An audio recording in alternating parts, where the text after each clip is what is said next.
Those that work the land know this. Our lives are drawn from the earth, our food from the soil that we tend. We are custodians.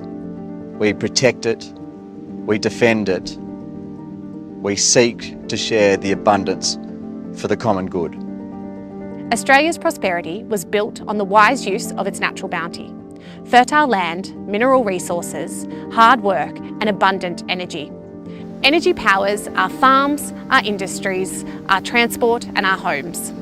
It sustains modern life and underwrites national strength. Energy security is economic security. Economic security is national security. A country that cannot rely on affordable, abundant and reliable energy puts its prosperity, its sovereignty and its freedom at risk. We believe Australia should use all its resources wisely and in a national interest so that our children inherit a country that remains productive, secure and free. Recent events have shown us how carelessly we have ruined our inheritance. We sit on vast reserves of coal, oil and gas, but we are not fuel secure. We are not fertiliser secure, so we are not food secure. This is a warning. Any future serious disruption to regional sea lanes would cripple the nation and empty our supermarket shelves. We stand on a simple principle. Political power exists to serve the people, and the first duty of the state is the well-being of the nation and its communities. We have not been well served. Our liquid fuel security is running dry, and our electricity system has been diverted from delivering cheap, abundant power to chasing targets and slogans. Policy unmoored from physics and economic reality has turned an energy-rich land into a decadent state. So we reject the sacrifice of productive farmland and natural habitat to sprawling industrial wind and solar estate strung together by vast transmission networks. In a perversion of environmentalism, our landscape is being despoiled in the name of saving the planet. We're calling for an urgent review into an energy policy that was never built for purpose. Billions of dollars have been spent on wind and solar projects that only deliver part-time power. Billions more on transmission that's required to bind it all together, and then good money after bad to back up a system where failure is a design feature. The result is a weaker, less resilient, but more costly energy system. And the proof of that is in everyone's power bill. Australians are paying more and getting less. Energy users are suffering, while developers from offshore are being subsidised. This is not nation building, it's a misallocation of capital. The scaling of unproductive generation is delivering a less productive nation. We are willfully turning a rich nation into a poorer one. No sector is being asked to bear more than agriculture and regional communities. Farmers are expected to yield their land, pay the price of mitigation, shoulder the cost of adaptation, and go on feeding the nation as if none of this has consequences. Those that live off the land and sustain Australia, and many beyond, cannot be sacrificed to an energy and climate policy that destroys the economics of production. We say that a free and secure nation producing food and energy in abundance, responsibly and sustainably, is the best contribution Australia can make to society.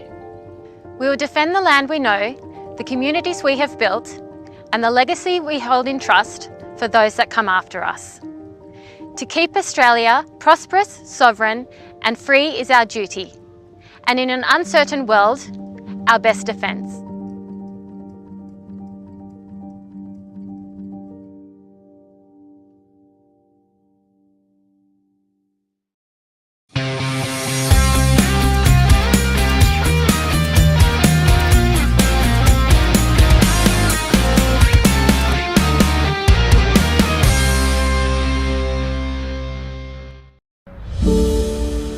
I make the CBD scenic, so you can stroll and shop.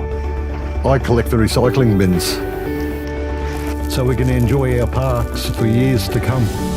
I test the water quality, so we all have access to clean and safe water. I repair the roads that make reunions possible. It's locals like you who make your council and community yours. The banks in our regional communities do all the heavy lifting, while the city-based or digital banks reap big profits. There's something really wrong with this picture. Across regional Australia, local bank branches are disappearing. This puts our communities at a big disadvantage. Regional Australians, young, old, those with a disability, First Nations and small business owners are being left behind. Meanwhile, big city-based and digital banks earn billions, much of it from you. 10 million regional Australians help fund the banking system. But regional banks are left carrying the cost of keeping branches open, providing essential advice on scams and fraud, identifying customers, helping with loan and business advice, and providing secure cash services. In a digital world, branches are an insurance for communities when systems break down. Essential banking services should be delivered by trained staff with local knowledge, not call centres, apps, or city-based and foreign-owned banks. A community service obligation on banks would allow our regional communities to access the essential banking services they deserve. The banks in our regional communities do all the heavy... And a very good morning. It's a Monday morning, nice to have your company, the 29th of June. Hasn't the year flown by? I just think it's been absolutely incredible, to say the least. Got some great guests on today. We're going to continue our look at the Invasive Species Council, of course, and of course the terrible things that are happening to the Brumbies. Australians should never do that to their mates, and that's what we're doing at the moment, a terrible, terrible thing. But first of all, some of the news that's making news right around Australia, and a bit of a shock and horror for those relying on the fuel prices to stabilise and the accessibility to fuel. Because Iran says it has no choice but to develop a nuclear bomb. A media outlet linked to the Islamic Revolutionary Guard Corps has declared in the latest threat to the peace deal.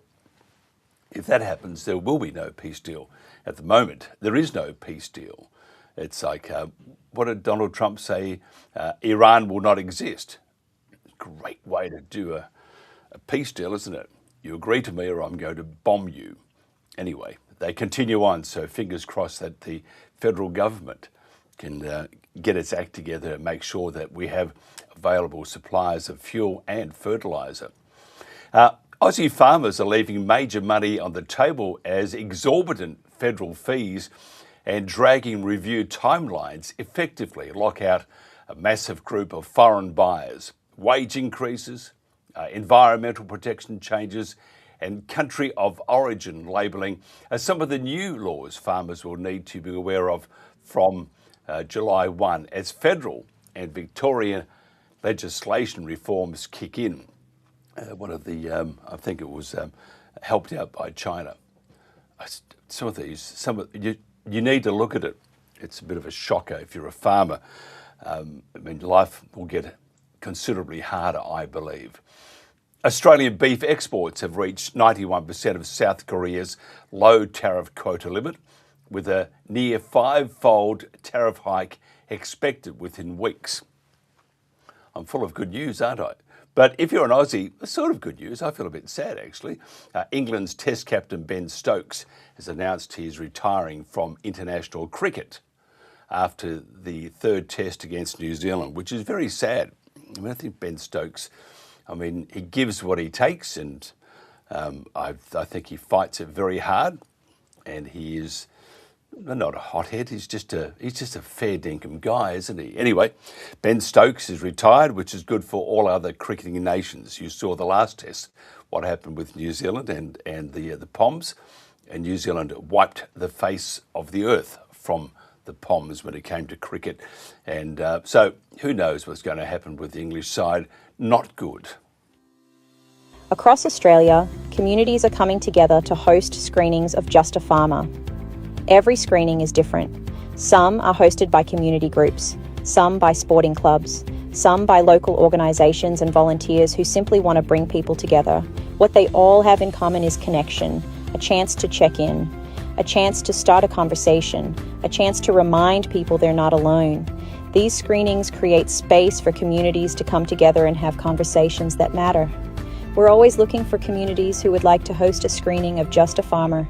Could your community be one of them? Let's start conversations that matter.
And welcome back to the Country Telegraph. Not a bad morning around the country.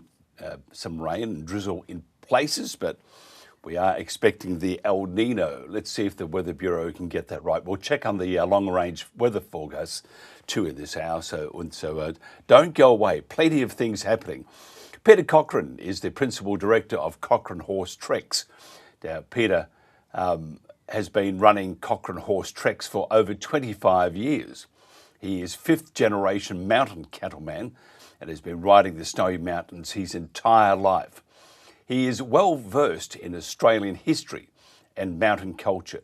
Now, Peter was the National Party member for Monaro in the New South Wales Legislative Assembly from 88 to 1998. Peter Cochran, thanks for joining us. Yeah, good morning, Mike. Tell me about your views on the Cull right now. It has. I saw that Jack Goff said that it's all about, we're too emotional. We just got to get rid of these bloody horses. And if you look at Jack Goff's eyes, they look a bit like clockwork orange on steroids. That's just my own humble opinion. What's your views? I like your humble opinion.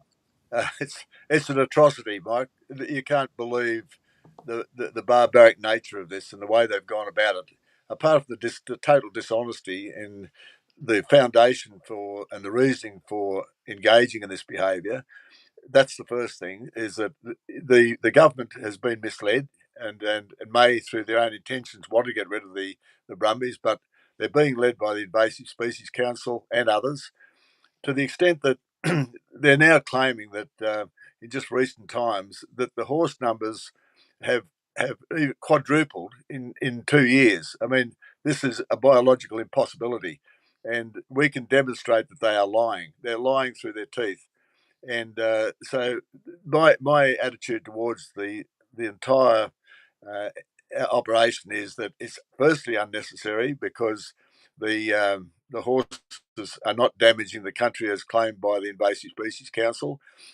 Much of the land where these horses are occupying were old goldfields. They're currently a part of the Snowy 2 development, and I know we may speak about that later. But the fact is that all of this land that's used, which is subalpine, not alpine, the claims that they're damaging pristine alpine areas is an absolute nonsense. There are no horses in the pristine alpine areas. And so the basis for the entire exercise, which just alone, the cost of the shooting is $8 million to the taxpayer. They can't justify that. Dead horses all over the place, impact on the current tourist industry, negative impact on young people going up in the mountains, seeing carcasses all over the place. This has been, one of the worst exercises in government management I have seen in my 80 years on this earth. It's not how Australians should act, is it? I mean, we put the thing out 2 days ago saying Aussies have each other's backs. This would disagree with that, because what we're seeing is Canberra, and we're seeing the big smoke, referring to these animals as feral, they're wild, but it's not how we should act. We have a long history with the Brumby, don't we? We do have a long history with the Brumby, and it goes back to the days of settlement. And many of the horses that came from India and Africa and other parts of the world, but particularly those areas, can be traced with their DNA back to settlement and the original Brumbies. And one of our members, supporters of the Brumbies, Mel Rowe, has done an amazing amount of work on DNA and traced the DNA of these horses back to settlement. They have been a part of our recreation. They've been a part of our industries, our agriculture. They're basically a fundamental foundation of our transport network throughout Australia. And even the explorers were on horseback and supplemented with camels. I mean, this goes right back to the foundation of Australia's history and settlement. So, and I think that largely, Mike, the one of the reasons that maybe the underlying reasons for this activity and wanting to get rid of the entire herd of the Brumbies goes back to colonisation and the left wing view that everything that's associated with colonisation is bad, and therefore we should rid the country of it, which includes much of our cultural history and our spiritual history. And these people seem obsessed with ridding our country of all of that very rich culture. I mean, Australia, in terms of settlement and white man culture, is very shallow. We have a very shallow history, and whatever we have is precious to us. It's cherished by us, including our military history, including our agricultural history, the primary industries, the foundation of Australia, and all of the infrastructure here is based on damned hard work and the taxpayer's dollar. And I just see that what's happening with this decolonisation that's being enforced on Australia has taken with it much of our rich history, and I think the people don't like it, and much of that can be seen in the way the voting pattern's going and the support for One Nation at the moment. Yeah, I was. There was the interview on A Current Affair of all things on Saturday. I never knew it went to air on Saturday, but anyway, it did, and it had the American girl just named Ashley. She had her on, and it showed her and a couple of bits and pieces of sort of. It wasn't flippant, but it was it was like almost the ill-informed, the emotional, bleeding heart sort of thing. Then they had Jack Goff on, and Jack Goff said, "This is all bullshit." That's all he's it's like the old days, when COVID, anybody that had an opposition to that, regardless whether you're right or wrong, the government tried to paint you as some wacko. And if you look back now, what was a conspiracy theory is no longer, it's just pure fact. However, the same thing with this, same approach is to rubbish. And Jack Goff, I would have to say, is an extremely unpleasant person. He looks angry. He looks like he wants to rule the world. And when you dismiss people by saying, that's bullshit, that actually does say a lot, doesn't it? Well, I can't think of anybody that's better qualified to recognise bullshit than Jack Goff. I mean, some of the claims that he's come up with at various times in interviews he's done with various media outlets, what he does is manipulate figures. For example, he said at one stage that I think he was almost quoting me, that I said there was 800 horses left in the park. I was referring in that interview that I did to the areas that were set aside for the horses in the legislation, which has been repealed.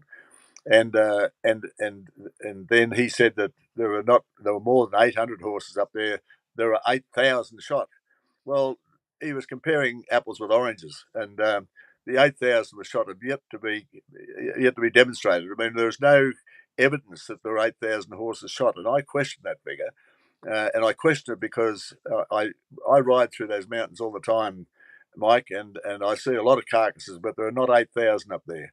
And I think that whoever was responsible for shooting the horses may well have exaggerated the numbers as well to justify the number of rounds, number of bullets that were used to kill these horses. I mean, I'm a Vietnam vet. I spent some time in helicopters in in Vietnam, and I can assure you that engaging a target from a moving platform is not easy.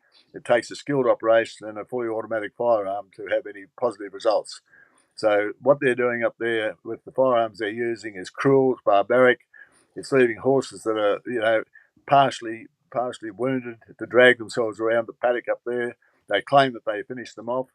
And there's been all sorts of things that have emerged since this major public debate erupted, including an interview that the Premier, Chris Minns, did, where he claimed that horses were being shot in the trap yards. Well, that was denied by National Parks and Wildlife Service some years ago, and the reason that they denied it was that they were embarrassed by it. In fact, Chris Minns exposed what was been a basic lie by the National Parks and Wildlife Service. They have, in fact, been shooting horses in the trap yards.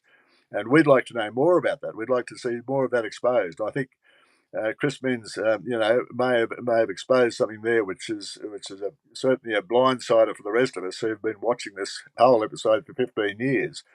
We can now claim that we can demonstrate that they're telling blatant lies about it. It doesn't paint us very well overseas, does it? It's embarrassing. I mean, it's embarrassing given the fact that at the opening of the Olympics in 2000, we to the world, when we had the opportunity to portray ourselves in any other image, we could have showcased ourselves in any other image we wanted to, but we chose to showcase ourselves as horsemen, bushmen, proud of our animals, the Brumbies, and all of that image, that social, almost spiritual image of Australia was demonstrated to the world. This is us. We're saying this is us. Well, what we're doing now is saying, well, this is us killing our spiritual connection with the land. There is a great connection between man, beast, and the land that a lot of city people don't understand, and it is spiritual. And to those of us who have a great affection for our cultural history and for our Brumbies, the mountain culture, we're hurting. Mike, we're hurting, and there are people here that I know have suffered an incredible amount of mental anguish over all this, emotional stress. And the government even pay us the time to respond to our correspondence. They can't pay us the time to come and meet with us. And our local member, Steve Wan, is an absolute waste of space. I've never seen a bloke. He's in my old seat, the seat that I held for 10 years. And I paid on every occasion. It doesn't matter what a person's attitude to an issue was, I would always entertain them in my office and always sit down and discuss it with them. This fellow is that damned arrogant. He won't even talk to us, and I think that he deserves to get what's he's going to get at the next election. Yeah, but unfortunately, many more horses will die. How many horses are left, do you think, at the moment? It's hard to gauge because the counting method that the National Parks and Wildlife Service are using is flawed, and it's been demonstrated to be flawed. And I think Lisa Cull, in a previous interview, that you did explain some of that, and others have too. So I won't go into the detail of it, but the methodology that used basically identifies an area of horses and counts the horses in that area, then extrapolates that number across the park. Well, the park's 3 million hectares. It's a big paddock. So if you extrapolate a number of, say, 20 horses or 30 horses, whatever it is, across the park, you come up with a massive number. So so what they've done is the system is flawed. And the basis of their engagement with the entire exercise is based on a fallacy. The fallacy is that there were 15, 20, 30,000 horses up there. They were never there. So, what we're dealing with is a falsehood. It's a waste of public money, and apart from anything else, the poor damned horses. When you've got mares are separated from their foals, the mares are shot, the foals are left to be killed by the dogs and the pigs. This is not the humanity, the Australian way that I knew, Mike. This is not Australian. I'm sorry, but what we've done is embarrass ourselves internationally.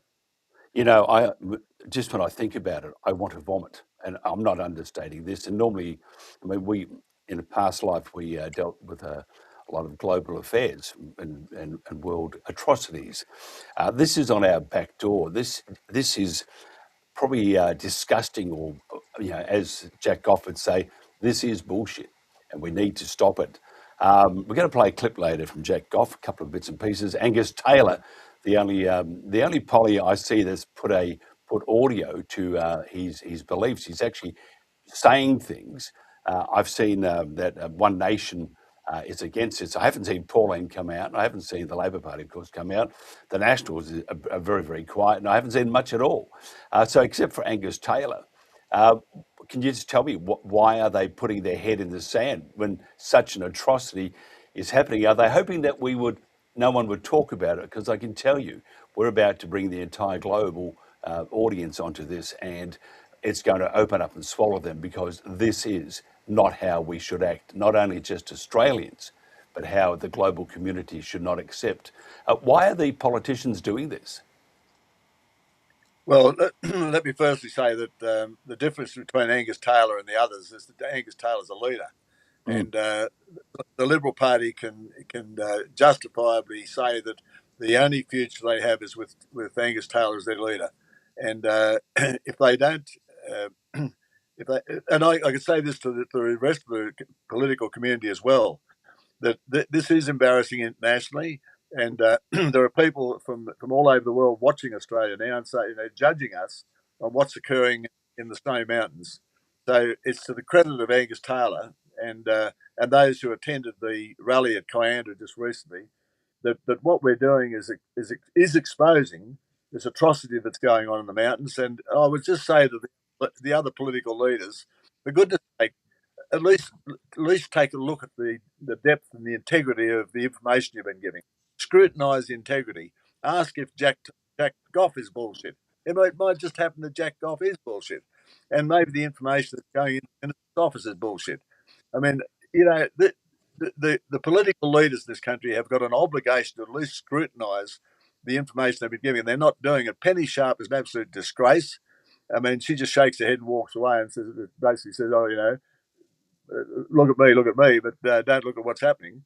So, and the same with the other political. Chris Minns, I had a brief discussion with him I was invited to the Government House not so long ago for a lunch for Vietnam vets, and Chris Minns was there, and I bailed him up for a while, and he's a very decent fellow to talk to, and I felt reasonably confident that he understood the issue, but I'm now persuaded that Chris Minns, in fact, is led by the left of the party. He's a right winger, but he's led by the left, and he just doesn't have the guts to take him on. I mean, he must be embarrassed by this. Surely he must be. Yeah, I've just got we invited the RSPCA. Knock, knock. Who's there? Well, who's that? The RSPCA. Nobody knows because they are very ineffective. But we wrote to them asking for a conversation just to find out what they thought. This is their reply to us. Thanks for reaching out and for this opportunity.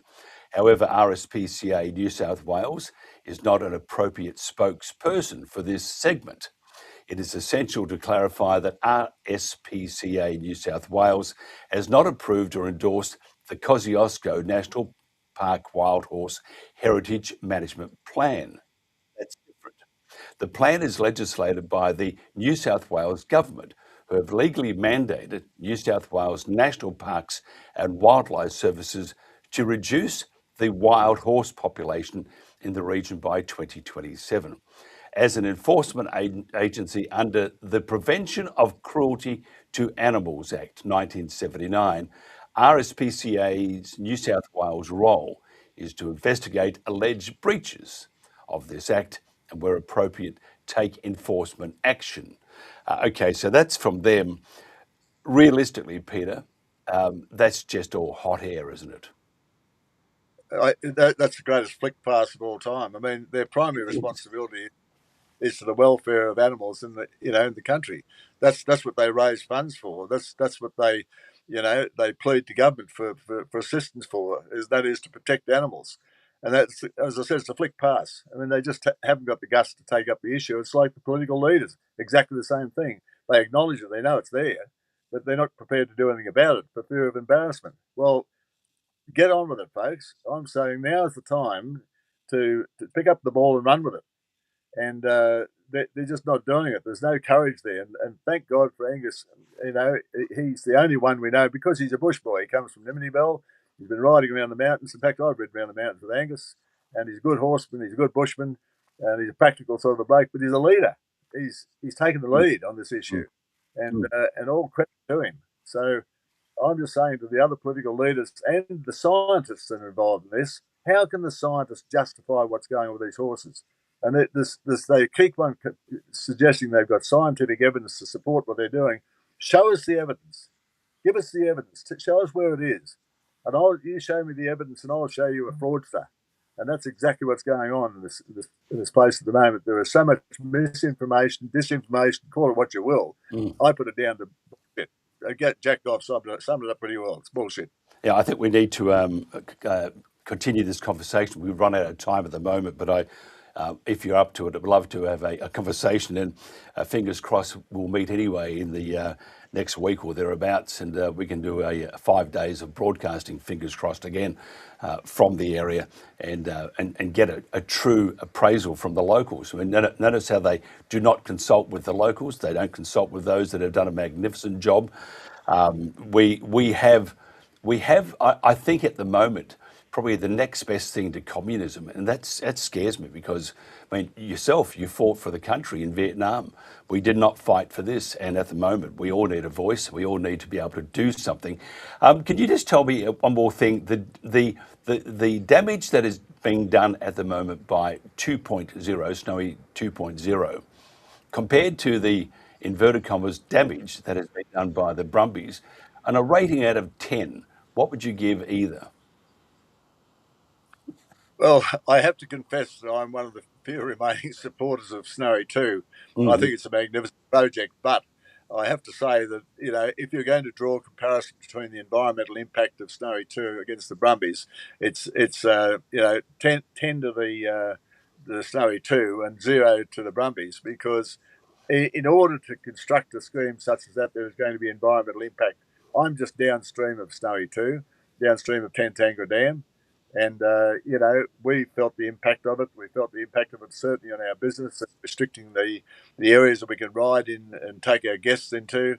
The impact is massive, and certainly more extensive than I would have ever thought it was. And but the end of the day, like the old Snowy scheme, which has given us clean green energy for 75 years, I'm convinced that the engineers that are up there and the 5,000 young Australians and others that are working up there to build Snowy 2 will come up with something we're all proud of. And the original Snowy 2 is listed as one of the modern wonders of the world, and I expect that Snowy 2 will do the same thing. And we just have to be patient and put our hand in their pocket and pull the silver out and bloody pay for it. That's right. As the cost escalates, funny how they go from one to the next, to the next, to the next, and become almost prohibitive in this country. Can I just add? Yep. Yeah, can I just add that there's a falsehood in the figures that are being published by almost all of the media, and claiming that there's $44 billion involved in this. The original Snowy 2 pump hydro system was not costing anything like that and will not cost anything like that. It's the extension of the services, the poles and wires, in other words, the transmission lines and all of the extension to the other renewables, the sun power and the wind power and so forth. That's been added on to this cost since, and it's been added on to the cost of Snowy 2. Can I just say that there may have been a cost overrun. There is a cost overrun in Snowy 2, and there's bound to be in a project such as that. But they can't lay the entire blame on Snowy 2. You have to lay the blame at decisions made by the government since then in adding to it these vast areas of wind turbines and solar panels. I mean, that's where the cost is going, and they've lumped that on the Snowy 2, and I reckon that's grossly unfair in a public statement. Yeah, these transmission. There's another. You and I could have we need to have a couple of whiskies. I think we get a conversation. But I think, I don't know about you, but my wife would disown me in about 5 minutes. But she does that most days anyway. So look, if somebody wants to, and by the way, let's continue this in the week because I think we need to. But if somebody wants to find out more about you, how do they do that? We've got a website, Cochran Horse Treks, and we're on Facebook and all the other things on social media. If not, just come to Adam and be knock on the door and ask for Peter Cochran. I think you'll find me somewhere out here. Good on you. Hello. It might be the constabulary, you never know, or the New South Wales Wildlife and Parks, or what they call themselves. I mean, we're coming to take you away. Ha ha. That's right. That's Peter Cochran, pleasure. Thank you very much for your time. This is the Country Telegraph. Good morning. Well, Marrawara is putting out about 140 megawatts, which is about a third of its nameplate capacity. Golden Plains is putting out something like 10 megawatts, Mount Mercer 10 megawatts. It's still very calm in the south. This wind drought, which has lasted full on a week, is a very serious issue. I think why would hosts sign this contract with an unknown developer? What's driving them? Why are they interested in doing that? The government's already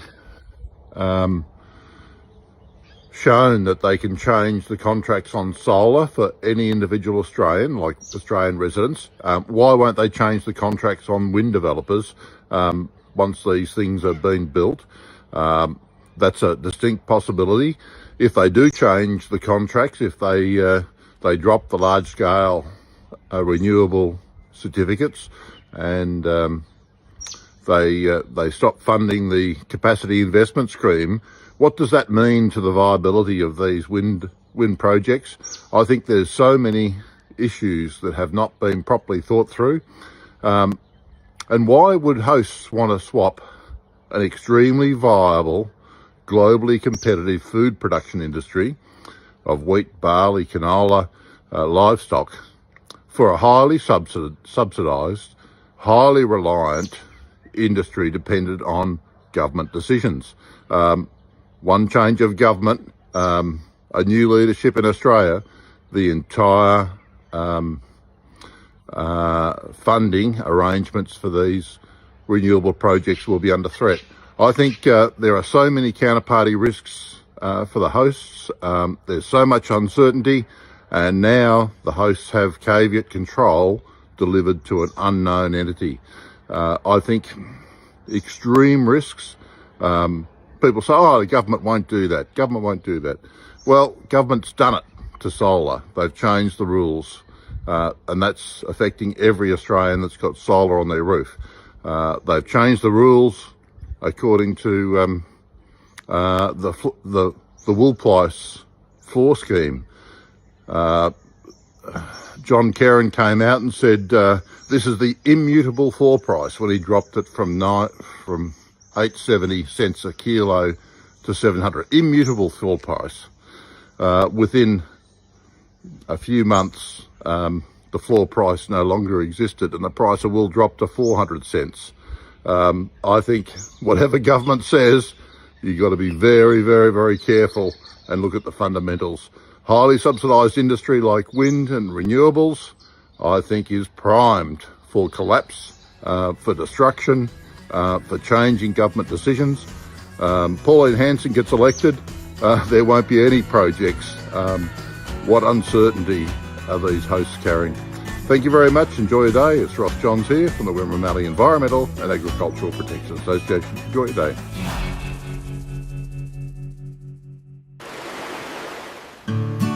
Give a hoot, don't pollute our great oceans. We must remove these garbage wind turbines that threaten our wildlife and fisheries.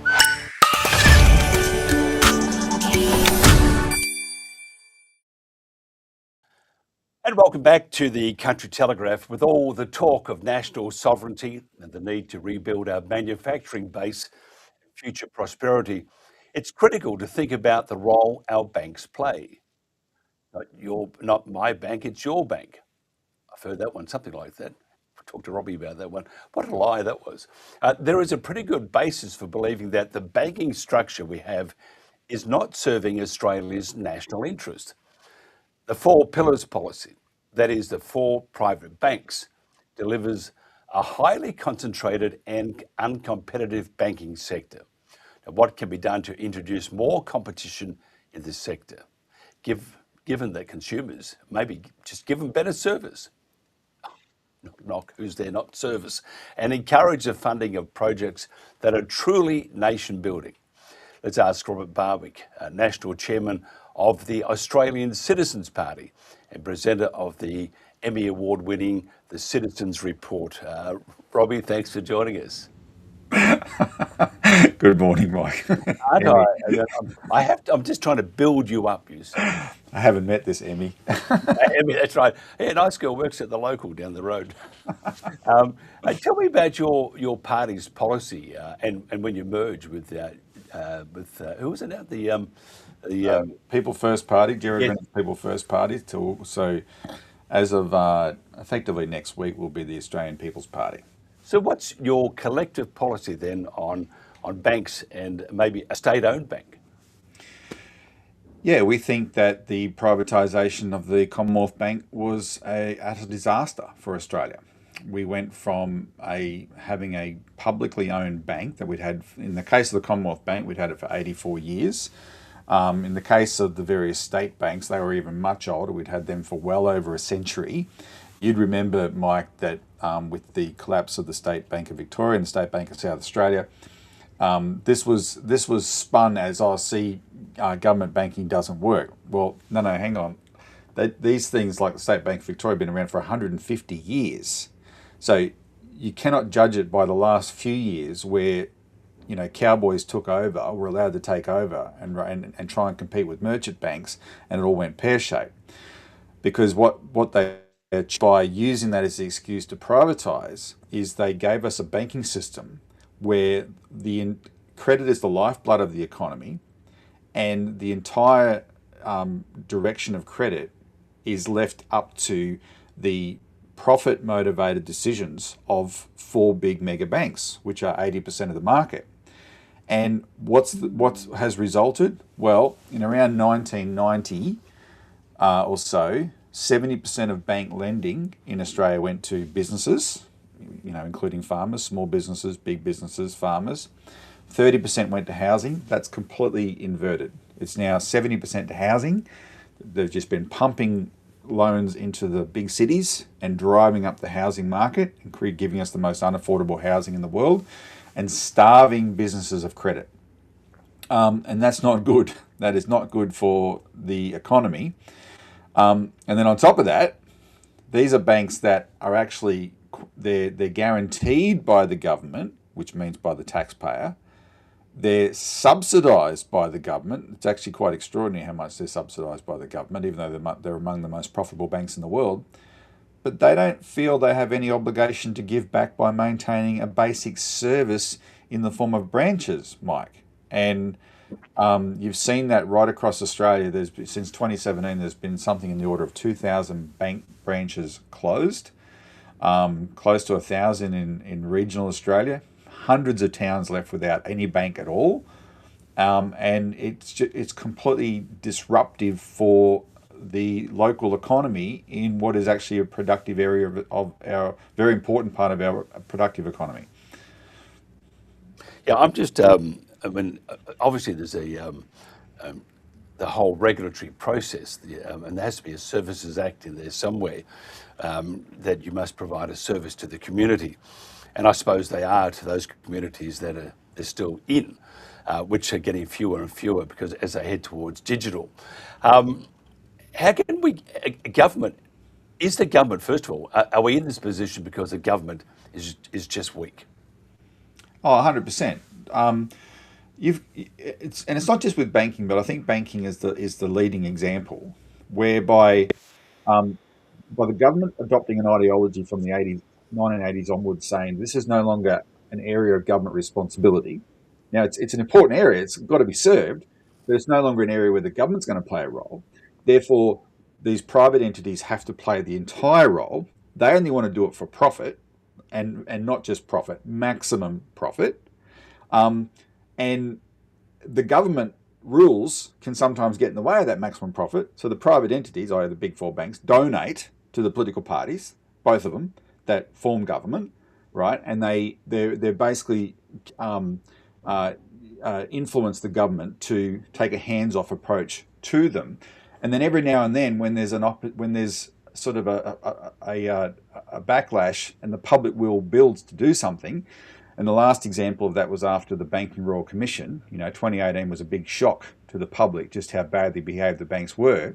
In 2019, the government was implementing the recommendations of the Royal Commission. So what did our big 4 banks do? They didn't want to have restrictions put on their lending that would require them to lift their standards. So they effectively went on a credit strike. They stopped lending. It frightened the hell out of all governments, the federal government and state governments, that lending, the banks were saying, oh, you're putting too much imposition on us. We're not going to lend anymore. So what did governments do? Josh Frydenberg, Scott Morrison, they effectively, for all intents and purposes, dropped implementing the recommendations of the Royal Commission. There was one particular recommendation, which is a really glaring example of this, where they, bank executives, the appalling behaviour that was exposed in the Royal Commission, including charging fees to the dead and all this kind of thing. Bank executives were to be held responsible for that personally. So instead of just the bank being fined, which is the shareholder being fined, they said, okay, the bank executives need to be fined, $1 million fines for bankers because they're paid lots of money. This was announced. Labor agreed to do that eventually in November 2022. They did a deal with the Greens they were going to enact that. Literally the next day, Labor dropped it because Anna Bligh, the head of the Banking Association, and the banks had all called up Jim Chalmers, furious. No, you're not going to do this, and the government ran away from it.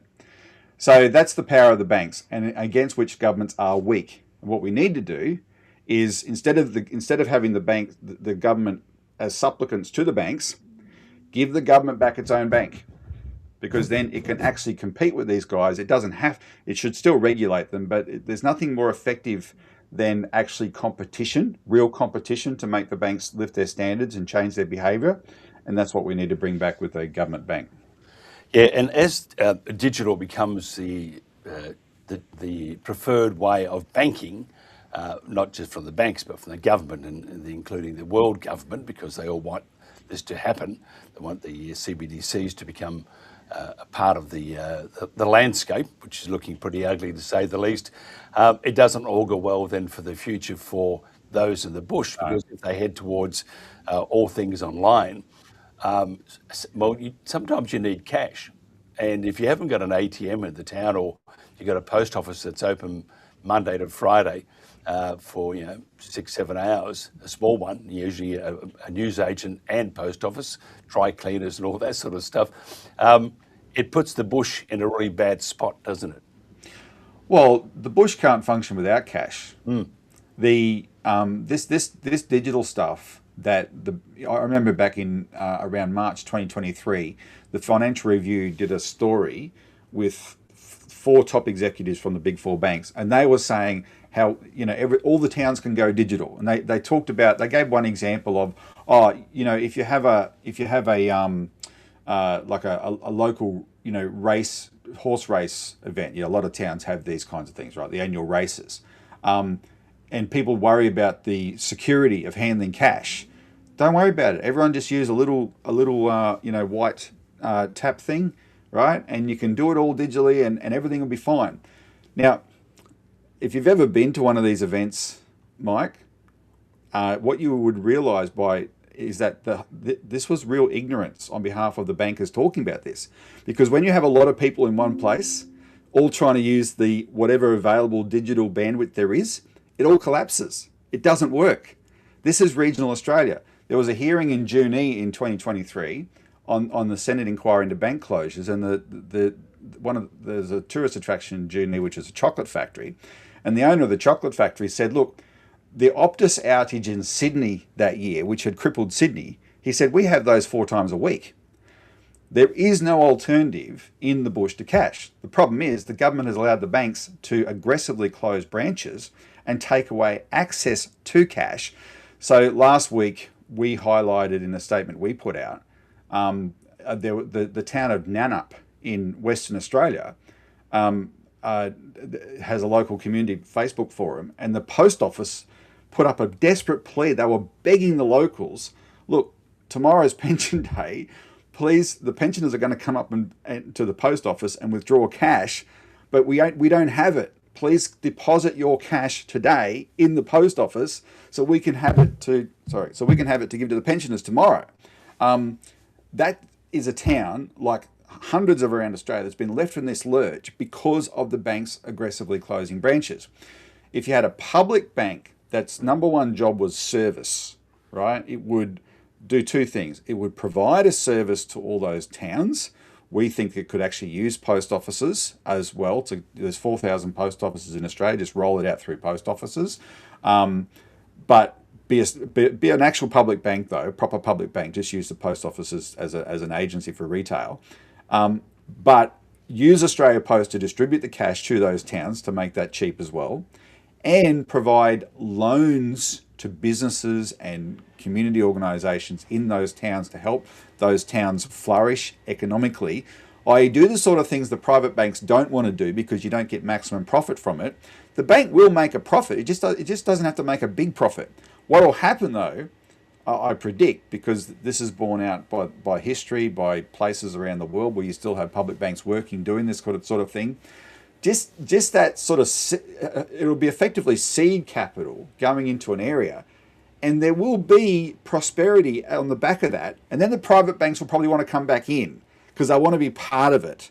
They're not going to do it, they're not going to lead it, but they'll always want to be part of it and capitalise on the prosperity that a public bank can help to create.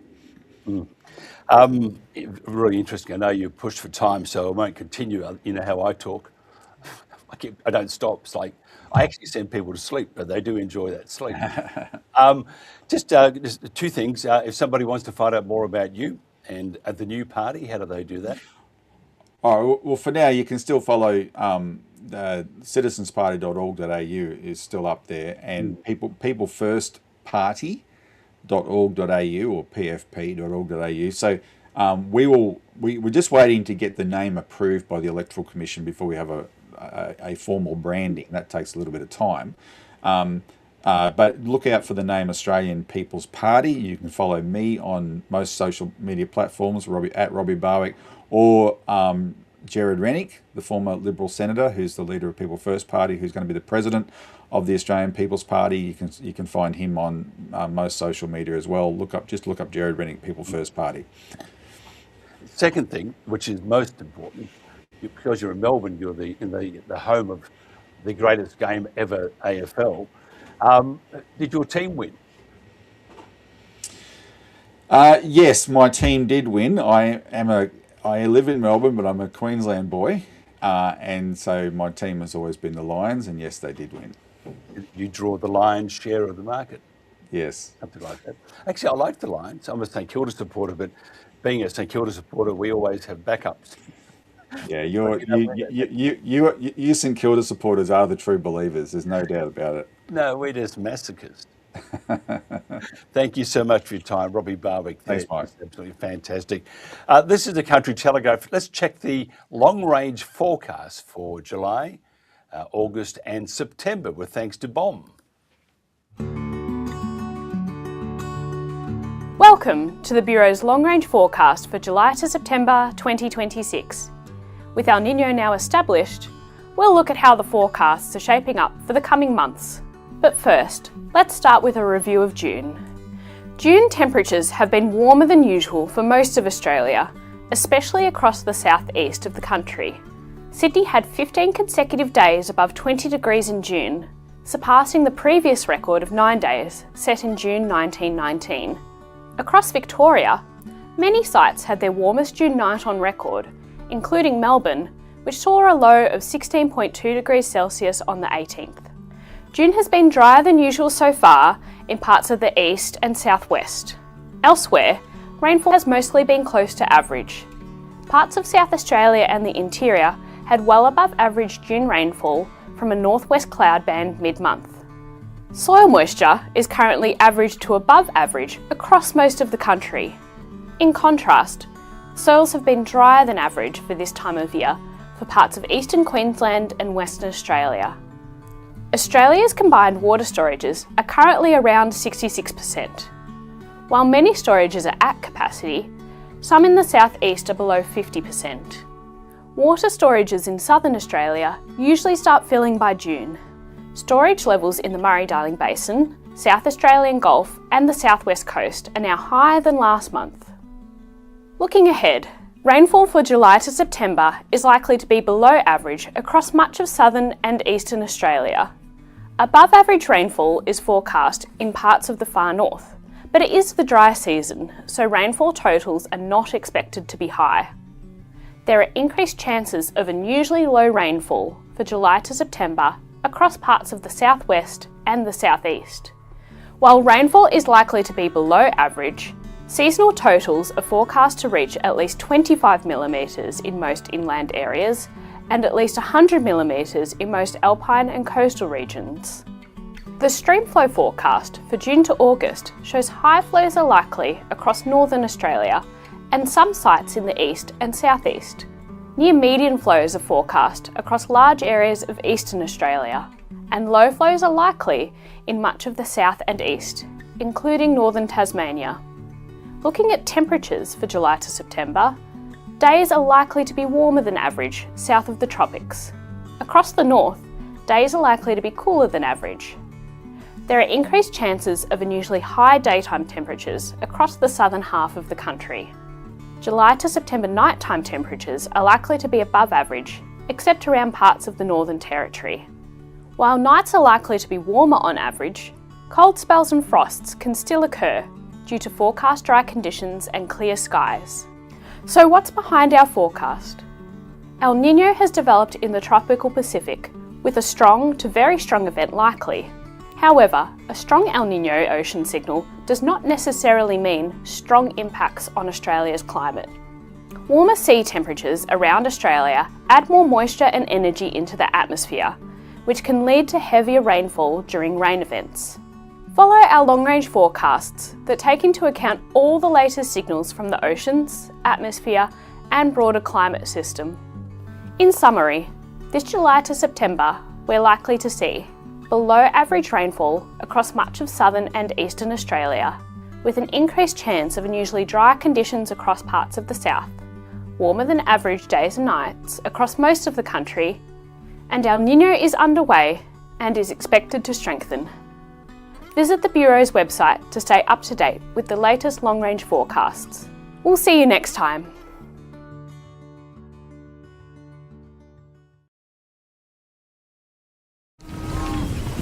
I didn't choose this life. I was born to live it. So was Dad, his dad, and his dad before that. Come on, ladies. You're supposed to be slowing down, you know. It's payback for all the free labour you got out of me as a kid. I learned from watching my mum and dad and how they work together. So does my sister Sally. Any trains? Righto. Feet up. I'll always remember these days. It's the happiest days of my life. Together as a family. Oh, you're so lucky I love you. Really? Yeah. Is that about right, isn't it? I don't know how you're going to deal with all this. Deal with what? $6 million debt? Most farmers are in this amount of debt. As farmers, we gamble with the weather every day, and it's a risk we take.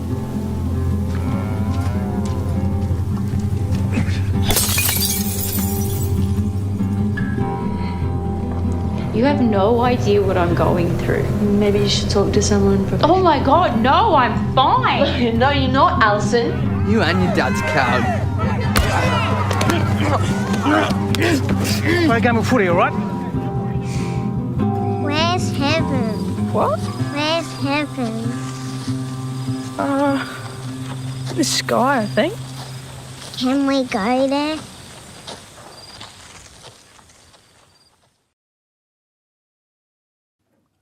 Heaven is at Moorabbin in Victoria. That's where the St Kilda Football Club is. No, I lie. It's been hell for us for many years. But we have won one grand final, annihilated Collingwood, then we won by a point. Pretty bad, isn't it? Okay, some of the news that's making news around the country. Iran has no choice but to develop a nuclear bomb, according to a media outlet linked to the Islamic Revolutionary Guard Corps, and they've declared in the latest threat to a peace deal. It's coming. No, it's not. It's not going to come here yet. Peace deal. I mean, all I see is that things will get progressively worse unless there is a peace deal. So we've got to keep our fingers crossed. The idea when you start a war is know how you're going to have an idea how you'll finish it. Oops, missed that bit. Aussie farmers are leaving major money on the table exorbitant federal fees and dragging review timelines effectively lock out a massive group of foreign buyers. Wage increases, environmental protection changes, and a country of origin labelling are some of the new laws farmers will need to be aware of from July 1 as federal and Victorian legislation reforms kick in. Australian beef exports have reached 91% of South Korea's low tariff quota limit, with a near five-fold tariff hike expected within weeks. And England's Test captain, Ben Stokes, has announced he's retiring from international cricket after the third Test against New Zealand. If you want to find out more about what's happening throughout Australia, and most definitely on the land, in rural areas, regional areas, outback Australia, make sure you tune in, follow us and log on to Facebook, X, Rumble and of course YouTube. This is the Country Telegraph.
The banks in our regional communities do all the heavy lifting, while the city-based or digital banks reap big profits.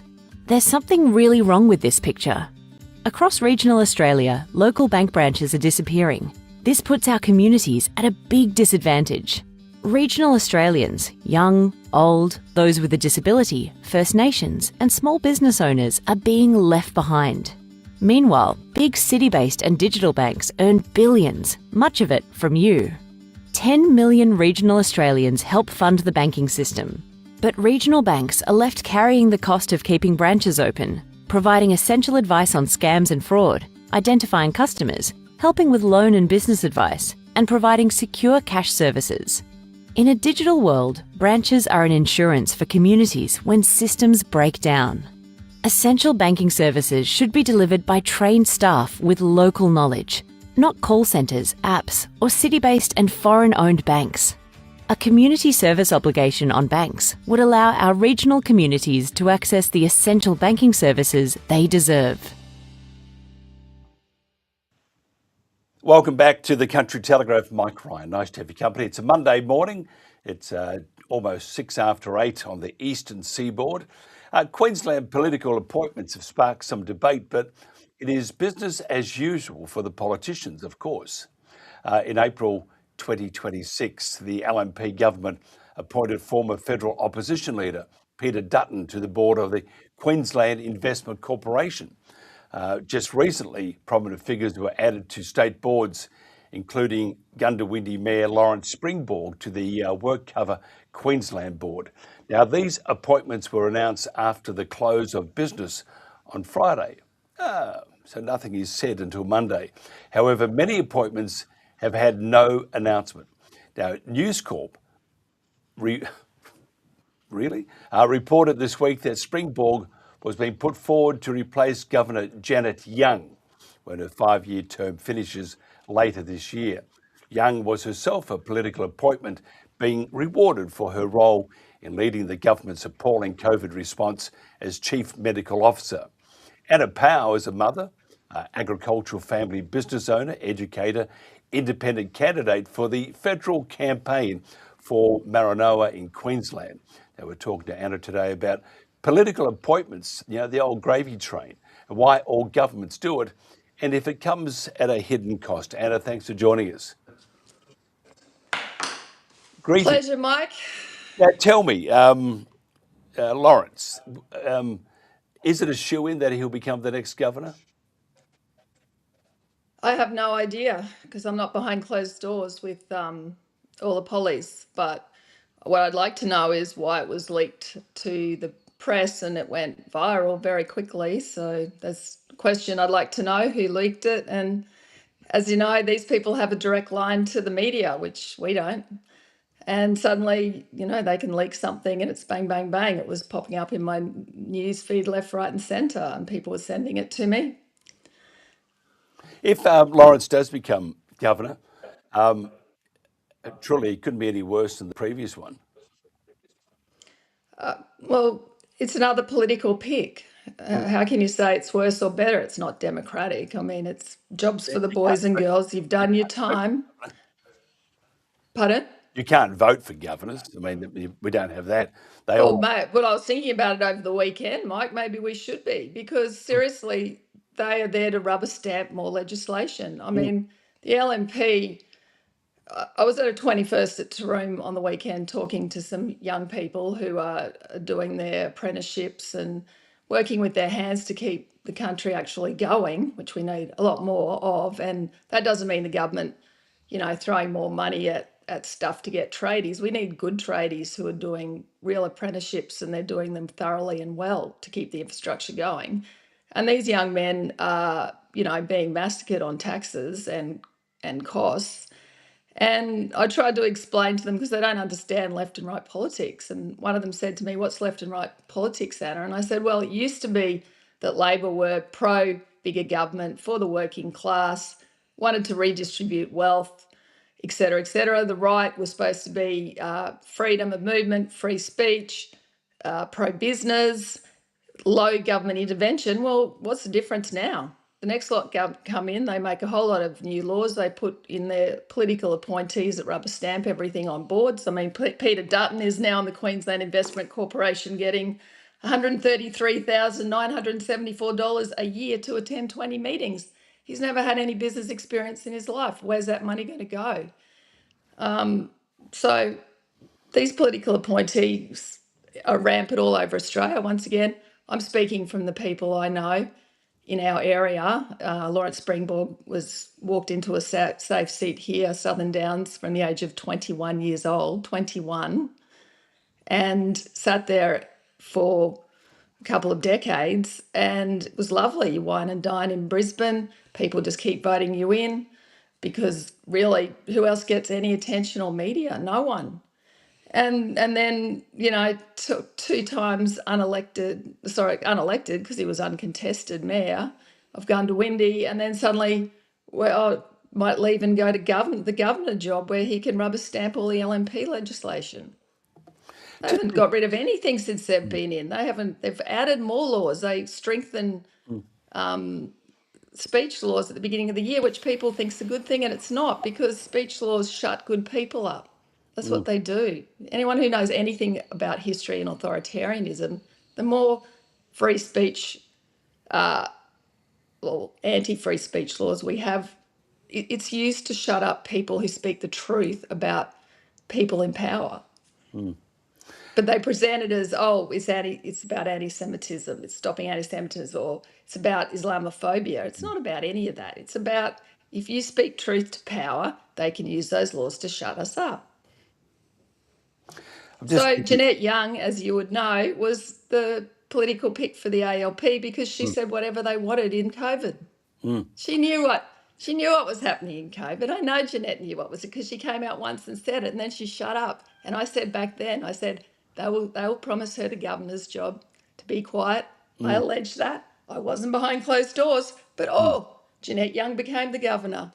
It's a freaking joke, and I'm sick of funding it. Like $133,974, never run a business ever on these boards. Lawrence Springborg's now on the word cover board. How much is he getting for that? Why has he been put there on after Friday with 2 other political picks? And then, you know, people go, "Oh, but he's a good talker, Anna." I'm like, what? Now, shush. What's that got to do with anything? And I I want don't to know, ask Mike. you something. I'm kind of over it. Like even listening to your mate before. Well, I've got another episode for you on that. Now, I need to ask you something because you actually brought up something that I quite like, which is probably will end up in a disaster if I quite like it. But I need to put it to you. You mentioned perhaps we should vote on the governor, and I actually sort of think probably that's not a bad idea because the governor is there to protect, bad policy from Australians, and even though it's one person, it's still there as a sort of a safety net. If we did have voting on the governor, you really couldn't, or could you? Would you do it at that election, or would you do it as a separate election thereafter? Well, I haven't thought it through. I was just thinking on the weekend. It's crazy that federally and state-wise, these people are political appointees, and then they can just sign off on anything. And I mean, they're supposed to be there as a safeguard, but I mean, they don't do that because they're a political appointee. It's like the government investigating themselves through all these supposedly anti-corruption bodies that we also fund statewide, federally, and nothing ever happens because they're run by the people they're supposed to investigate. So I haven't thought that through, but I will now that you've asked me. You can ask me again when I've thought it through. Well, we'll have to discuss that in the middle of the week. We can do it over a coffee. Hey, can you tell me what's your views on Chris O'Foolley at the moment and his government? Well, it's very interesting. Chris O'Foolley went into politics at the age of 23. I'm completely not into career politicians. As I've said before, I went to uni with them. It really went on steroids when I was at Queensland Uni. Anastasia Palaszczuk, I'm not bagging out the LNP. Just I'll go Labor, anyone. I think we're paying them. We have every right to have an opinion. And mine is very educated because I went to uni with these people and I've watched their trajectory. And so Anastasia Palaszczuk walks into her dad's safe seat. Vanala, she was a political advisor before that. Once again, what's her life experience? I personally don't think anyone should go into politics until they're at least 40, because to do it well, I only feel at 53 that I have enough experience, enough general knowledge to step up and say, yeah, I think I can lead Maranoa and I can represent every single person in Maranoa and actually be democratic, which is what we're told all the time we are, and we're not. You're on the... Sorry, Chris O'Foolley, I didn't really answer that. So 23, had a little brief stint outside of politics where the company he was with went into liquidation. So that's his life experience. And he learnt from Campbell Newman's government when Campbell Newman went in really, really hard and sacked a whole lot of public servants. You do that and they come for you, mate. And I watched them come for him big time. So he was a one-term wonder. And Chris O'Foolley was in that government. And what he learned, I think, from that is he learned that don't go in and sack the public service and put them inside, offside. Come in and start spending our money big time, which he is. A lot, and mate, the PR team behind that crowd is amazing. Once again, if you just get funneled constant marketing from the LNP. Chris O'Foolley government. Well, I didn't elect Chris O'Foolley. So why is it the Chris O'Foolley government? It's the LNP government and the LNP power brokers. They picked Chris O'Foolley, not us. So it's not the Chris O'Foolley government, but the millions that's been spent on marketing, which is, once again, our money, our hard-earned money, is pumping out the Chris O'Foolley government, I allege, propaganda. But I'm watching with interest. Like, there's money flying left, right and centre, but there's never been an audit on the Queensland government. Now, you're on the hustings, as I'd say. You're getting in early, and you're just because you're going to run as an independent. What are some of the issues that you've come across? And you probably know a lot anyway, but has anything sort of jumped out at you at the moment? In what context? Sorry. In your driving and visiting various communities and. Well, we just can't sustain the level of government spending that we have. We just can't. And look, I was discussing this with a lady, a lovely lady who's doing a bit of getting some community stuff going in her town. I don't like mentioning names without permission, so I won't mention names. But I did say, well, who's funding this? And of course, it was the government, and it was a foreign renewables company. And I said to her, well, do you realise that these renewables companies are subsidised by our taxes? That's the only reason they have any sort of business model. And so we're basically paying for them to then take our money and then buy communities with our money, basically, and that the government is bankrupt. And so is the money going to come? I mean, I was down in Moree the other day. The hospital's, it's the slowest build, like most infrastructure now. It's just crawling because of union interference, because of costs, et cetera, work ethic. And people don't want to hear the truth, Mike, and that's the biggest problem. Like I keep saying, short-term gain, long-term pain, and that's what we're suffering from. So I probably won't get elected because I tell the truth. But I'll have a crack. That's me. The bush is But I'll tell you what, the bush is I'll tell you who's listening more is the young ones, because they've got no buffer. The young ones don't have a buffer. Their wallets are hurting. And I think I think the bush is different than the cap cities or major. See, I don't agree with that. I don't agree with that city-country divide. I think we should be united country. We look at the strengths of both. We're not. I think everyone's suffering from high taxation and high inflation to pay for the massive government. There is a divide, Diana. There is a divide at the moment. No, but I'm just saying there shouldn't be. No, it shouldn't be. Of course, I agree. I don't think there should be, and I'm not, and I don't push the divide. That's why I don't. Someone came to me wanting me to join a country party. I said, I'm not interested in a country party. I want a united country. That's what I want. I want us to be united and to work together, and collaboratively, not against each other. And when you've got all this political shenanigans going on all the time, and to be honest, I really don't think they want people interested in politics. Another lady, I haven't seen her for a while, and I've never talked politics with her. Played sport against her. I've done a whole lot of things, but I walked towards her and she goes, I don't want to talk about politics, Hannah.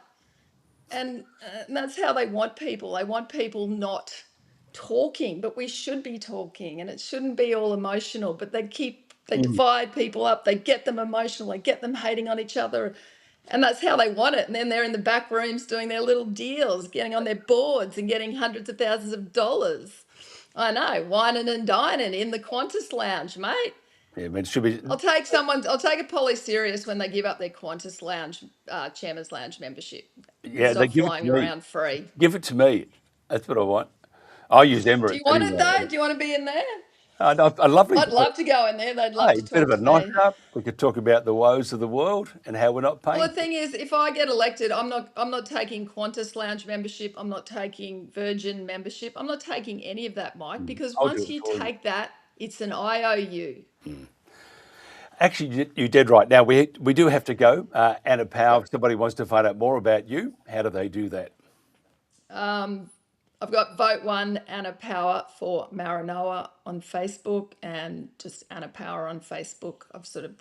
As I've said, this is volunteering. I enjoy it, but I've got limited time. So send me a message. I might get straight back to you, but follow, share, like. Let's get some different people going that aren't bought and paid for, Mike. Gosh, come on.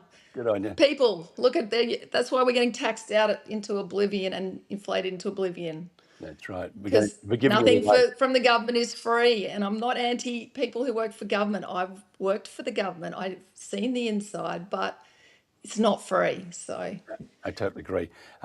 We have to go. Anna Power, Radio, Mike. Thank you so much for your time. This is the Country Telegraph. Thank you.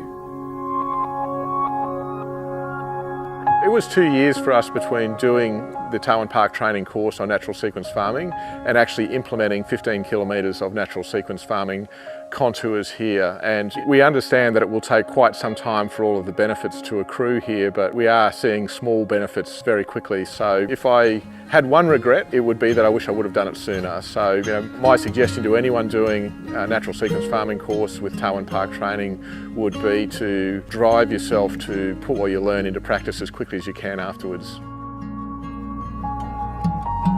My name's Richard Brimblecombe. My wife Eleanor and I run an F1 Wagyu operation here. We're located about 6 kilometres south of Glenmorgan on the western downs of southern Queensland. Our property name here is Clearwater. Clearwater's 1,300 hectares. We've been here for 4.5 years now and got really interested in the concept of natural sequence farming. It aligned very much with how we want to be managing the property whilst it's in our stewardship here. And I did a Tarwin Park training course at Gayndah and really enjoyed the course, got a lot out of it. It helped reaffirm a lot of the things that I felt we needed to be doing here to improve the natural performance of the property here. So the next step for us after having done the course was to then actually put into practice what we learned at the course. We've put in about 15 kilometres of natural sequence farming contours and we're really excited about what we're seeing as a consequence of installing those. We're seeing water being moved laterally across the landscape, water being held up in the landscape for longer and then gently released progressively over time, which is exactly what we had in mind. We're also seeing a redistribution of surplus flows away from the gullies and onto hillsides where we want to release it. So we're really excited about what we're seeing. We're thrilled with the way the contour banks are grassing up. We're seeing a lot of plant activity, new grasses germinating. It's a great mix and the cattle are healthy, they're doing really well and we're trying to manage for that biodiversity on an ongoing basis. Our advice to anyone that's doing the Tarwin Park training is put into practice what you're learning immediately once you've done the training. It's something that we've found has been really helpful for us on our journey and we'd really encourage people that are contemplating it to bite the bullet and get yourself booked on a course and go and do it and then get yourself ready to implement. Really for us it's all about leaving Clearwater in a far better state than what it was when we came and so we want to leave a legacy that's very positive for the community and the environment and the industry as well. And so Elle and I spent a lot of time talking about those goals and how the natural sequence farming actually is a really important part of what we're trying to achieve here. So once she understood how it all worked together, she was very enthusiastic to come on the journey as well.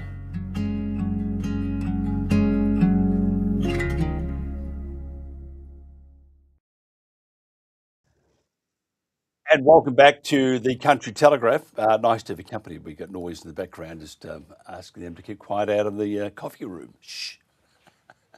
Drop something.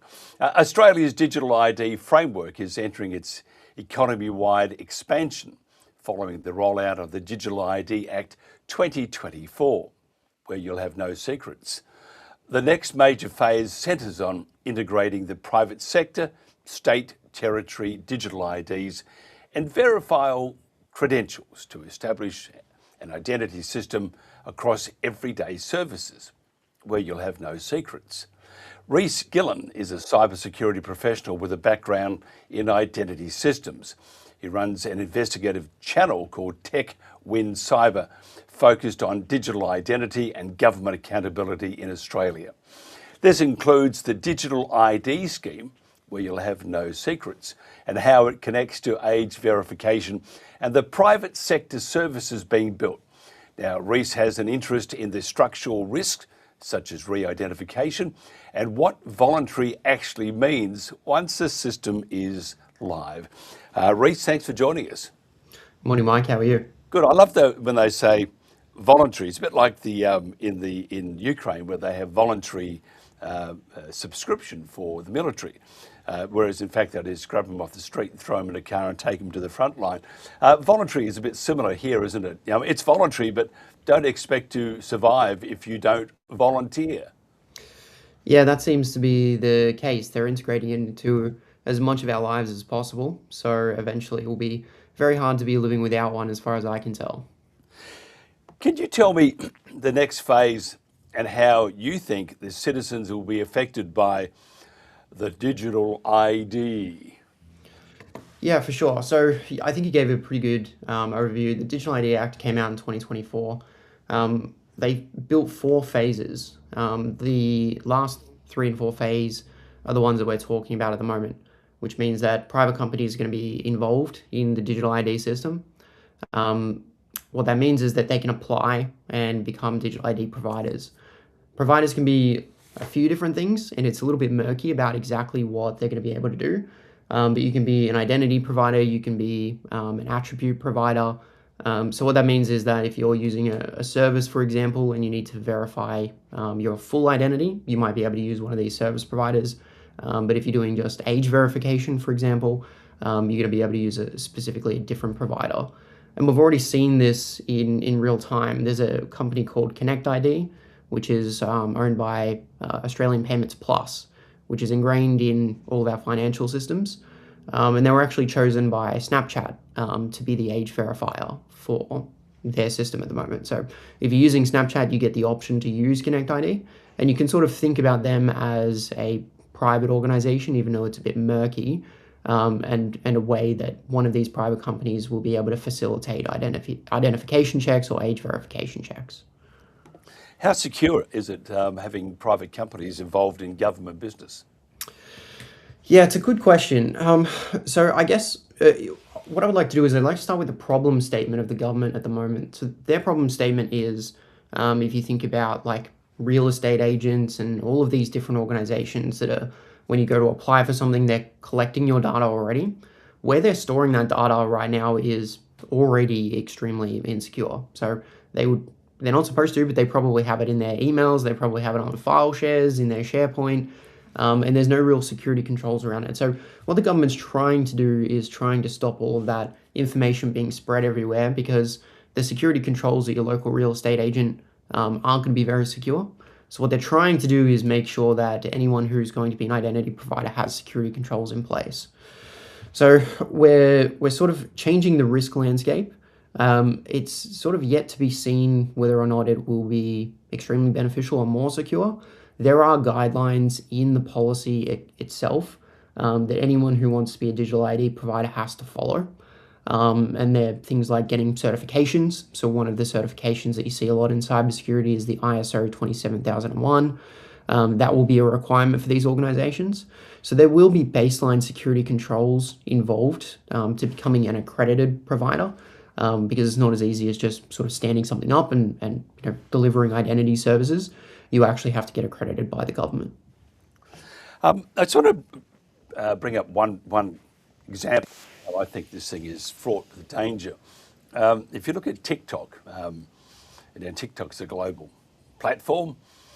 In the US, they decided that the Chinese weren't allowed to have TikTok. They still have a piece of the action in that, but most of it went to Oracle. And then Oracle is owned by Larry Ellison, who's the major donator to the Israel Defense Force. And so what you would assume is that the siphoning of data, for example, for the Chinese, which was for commercial purposes, it will still happen. For what purpose, I don't know, but they will be able to collect data on those particular users. So, that's I'm not making that up. That's just part of the reality of what's happening. So, if that can happen with an organisation that was heavily scrutinised by the US government, that decided that we need to take it off the Chinese primarily, and give it to another group that does exactly the same, but maybe for more nefarious activities, it says that whatever we set up here, if you are using a third party, a private company, no matter what we put in place, if they want to siphon that information or that data for other purposes, there really is no way that we could safeguard it, is there? Because you are relying basically on their integrity, and our government departments really haven't got the expertise to be monitoring this and advising these companies who are actually setting the whole thing up. Yeah, you pulled on a lot of threads in that conversation. Yeah, I think the whole TikTok thing is a really good premise. You don't want to have all of your data sitting overseas to a third-party country, which, is potentially an adversary. But then, yeah, moving it to another landscape that might be, from what you've just said there, potentially insecure is also not great. But when we talk about digital ID, we have to think about it. The way that they're setting it up is, primarily secure in a lot of different ways.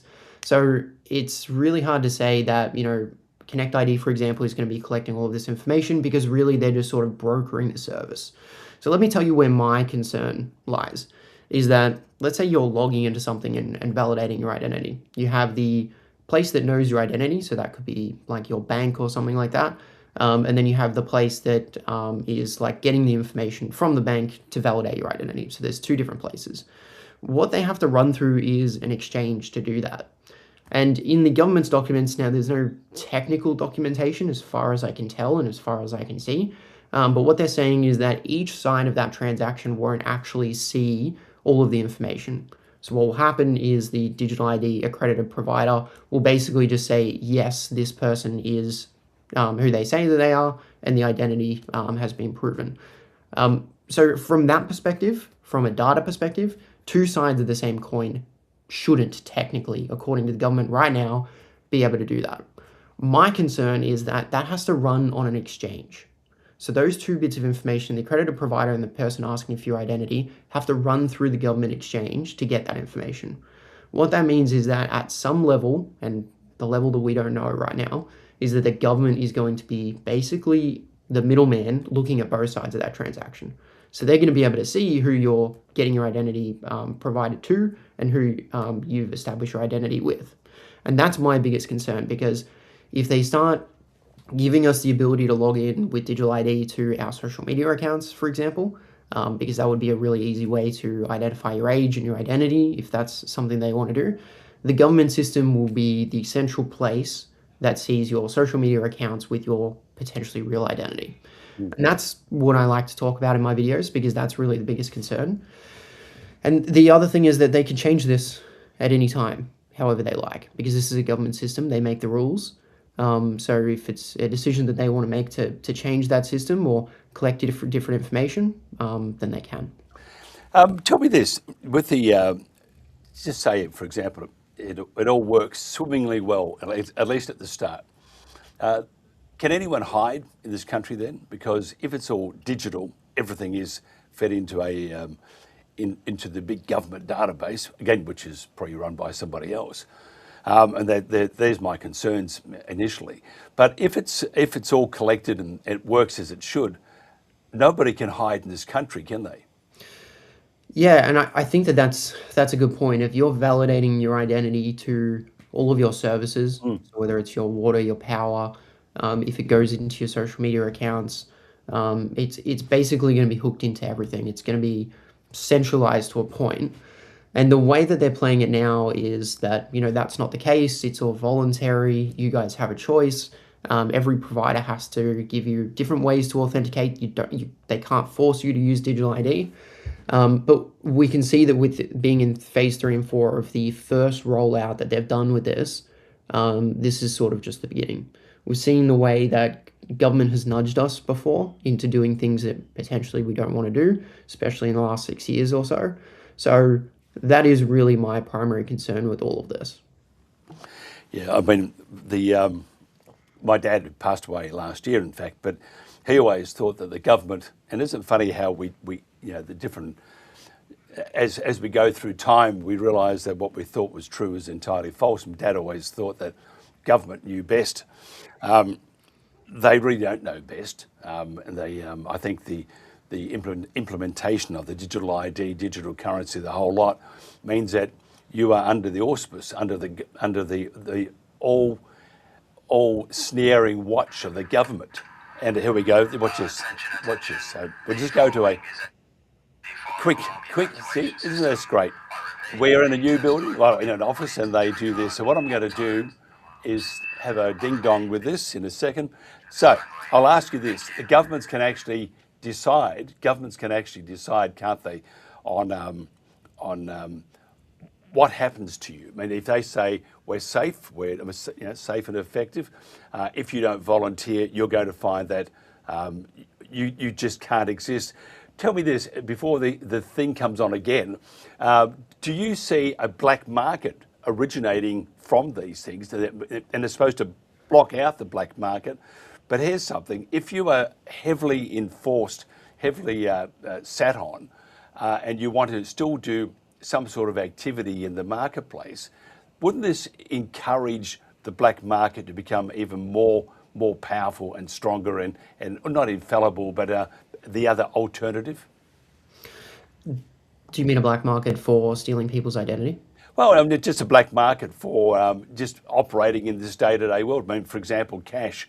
They don't like cash. They want to do, here we go again.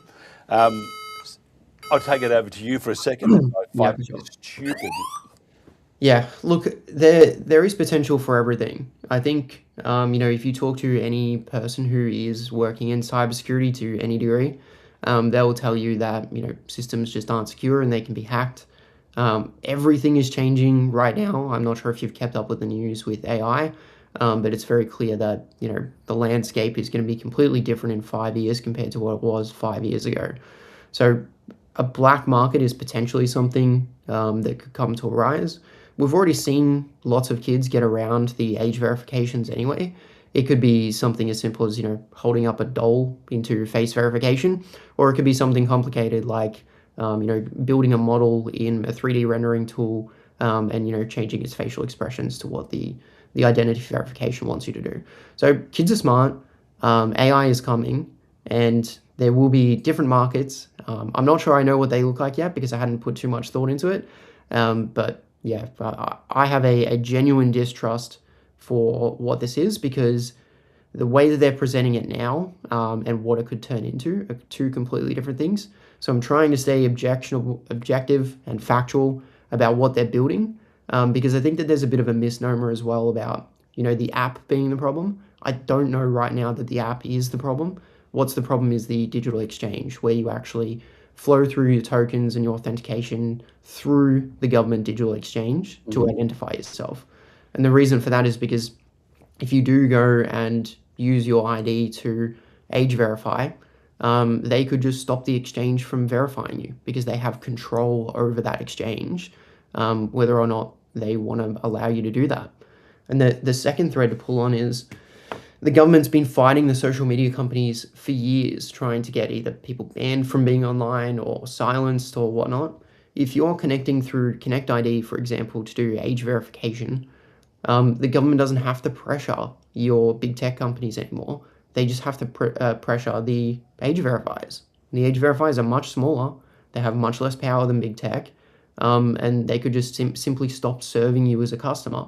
It's kind of similar to getting debanked or getting kicked off like a Stripe platform so you can't transact. It's not happening right now, but they're building a system where I foresee it's potentially a capability that they will hold. I can't wait. I mean, there's an AI or a data center coming near you. And there's one in Utah, which is 104 kilometers by 104 kilometers. That's a very large infrastructure, isn't it? A building.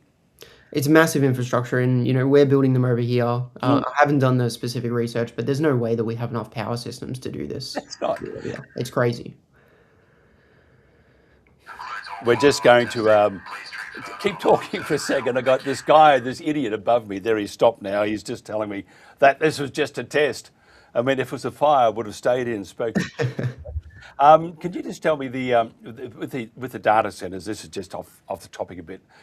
They need fresh water, of course, and good quality water. Once it's used, you can't put it back into the system because it's poisonous. What do we do with that wastewater? This is probably something out of your domain, but you would have thought about it. I mean, the electricity. We ain't got enough power because look now, there's a wind drought, so the turbines stopped. But we have the water problem. When they use that water up and take an enormous amount of water, where do they put it? Because you can't put it back into the freshwater system because it is entirely poisonous. Have you thought about that? I need to know what you think. Yeah, no, I actually hadn't considered what they would do with the waste afterwards. But you raise an even better point. When I was growing up, my mother would grab the water from the washing machine and feed it into a bucket so she could water the plants because we were in such high water restrictions that it would be unthinkable to use water in a data center. There's no way we would let it happen. We spent years building desalination plants so that we could get water from the ocean to drink fresh water. And to think that we would then start using it for data centers is completely insane to me. But the just lack of infrastructure that we have to power, like the power prices right now are just absolute insanity. To think that we would go ahead and have the capability to build infrastructure to support data centers and AI over people is is insane. But in saying that, we as a country, we really should be doing those types of things. We should be at the forefront of technology, and being able to build data centers and being able to, provide those resources to Australians for, cheap compute power, hosted in our own country is a really, really important thing. But the lack of infrastructure is just scary. Yeah, and also the those that are programming, because AI is always, it has to originate from somebody. And if they're pointing it in a particular direction and they've got all sorts of things built into it, you are under then, do we go backwards? You and I could talk about this because in a past life, we used to do this, and we had 140 million that used to watch it. So we were fairly large. So maybe what we should do is invite you back, because I think what you're saying has some enormous ramifications.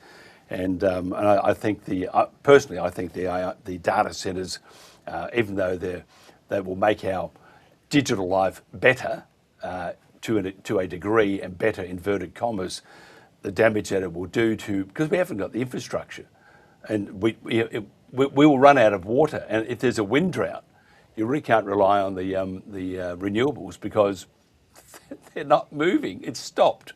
Yeah. So maybe we should go back to coal. What do you think about that? Look, I think the answer is a diversification of power sources. Nuclear, coal, solar when we can get it, wind when we can get it, whatever we can make power out of in the cheapest way at the cheapest time. I think that's probably the right answer. But just the fact that there's ideological lines drawn across both renewables and across nuclear is just insane to me. It is a national security issue for me that having cheap, reliable power drives a country, and especially a country like ours that's so big, where we need to get from place to place. So I don't draw an ideological line. However we can get the power in the cheapest way and whatever way works, as long as we can support the country and the infrastructure, that's the most important thing. Yep, and we can't do that. Just quickly, so where to from now for the digital ID? What's the time frame? What's your views as we wrap this up? Look, I think we will see the after effects of this next year. This change is happening in November. We're also getting other changes from local jewelers and other people like lawyers that need to check identification. They're going to be subject to something new in the next couple of months called Know Your Customer, and there's some other anti-money laundering things coming out as well. So it's very good timing that the government has decided that they need to check IDs when digital ID is now coming to the forefront. It's just happy-go-lucky timing. I think that next year will be the year because they will have the infrastructure set up and a lot of the laws that are in place to push people to use the systems. We'll see some news headlines about how people are very happy to adopt digital ID.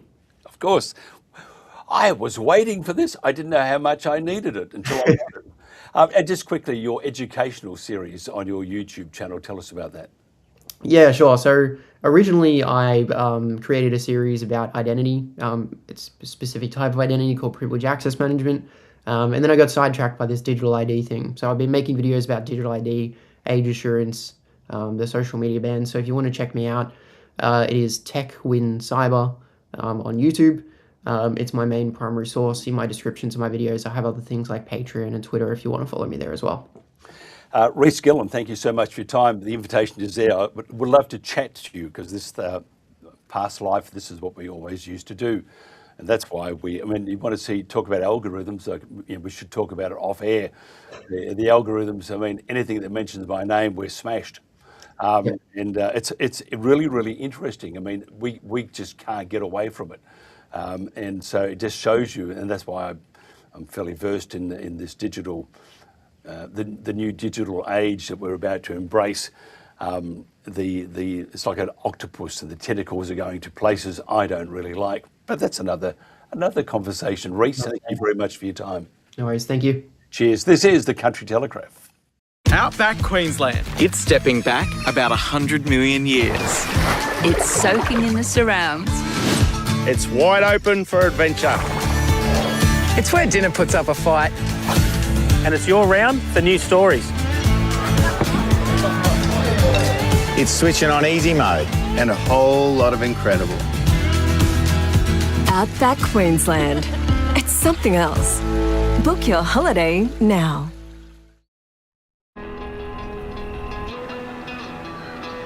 Australian made means made right here in Australia. But it's more than just where it's made. It means made by Australians, backing local businesses and jobs. Made for the way we live, right here. It's why buying Australian made just feels right. Australian made right here.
Welcome back to the Country Telegraph. Great to have your company. I apologise for that intrusion, that rude intrusion from the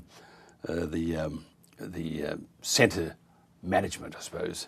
Next time, maybe let us know.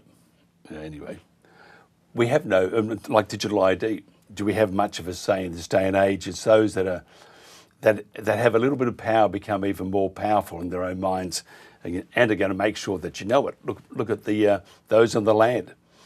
We blame the government, which it is their fault. For example, the transmission lines and the windmills they're putting up, and destruction of farm life, rural community life, and the environment.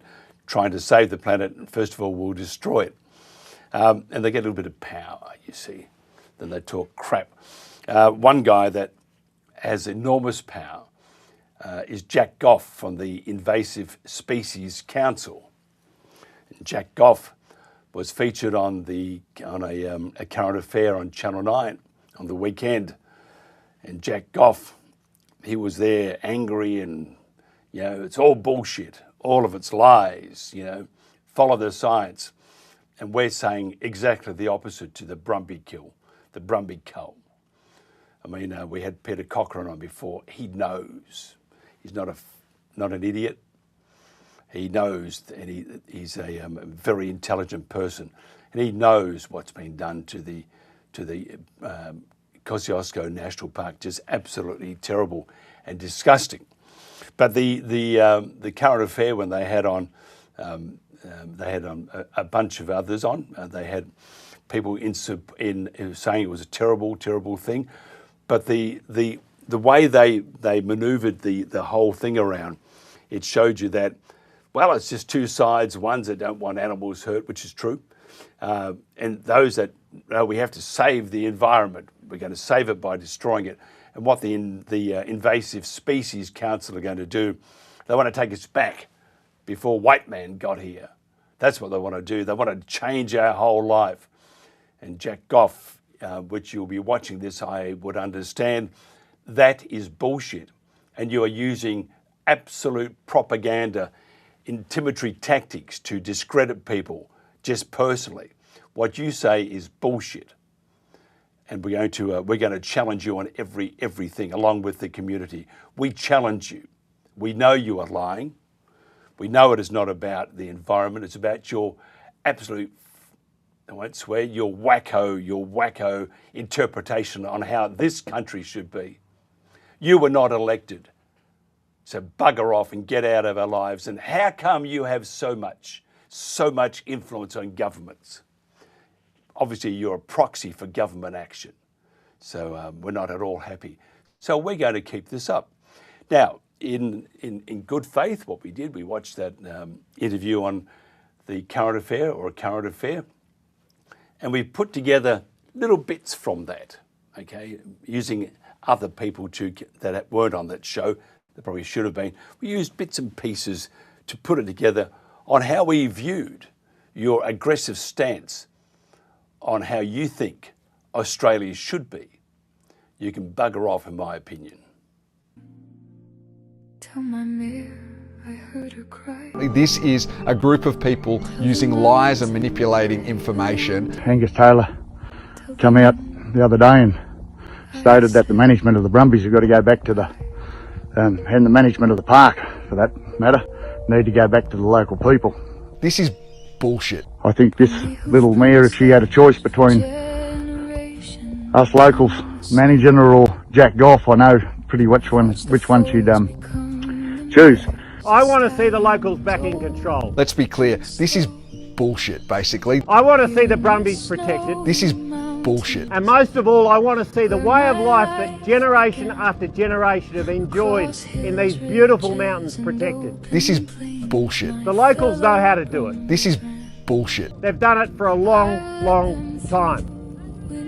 No bureaucrat will understand more than the history and the experience of the people who have managed this incredible country over so many generations. But the only way we're going to get that back is to fight for it. So thank you so much for being here today. Well done.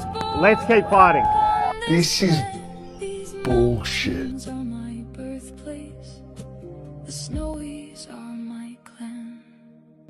These mountains hold our memories, our family history. If home is where you're raised, then this is where we should be.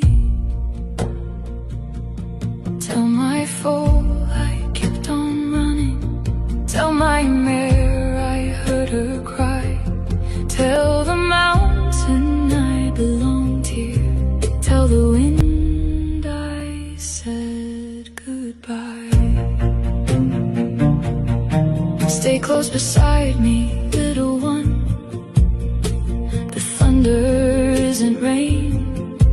The sky itself is hunting us, and I cannot stop the pain.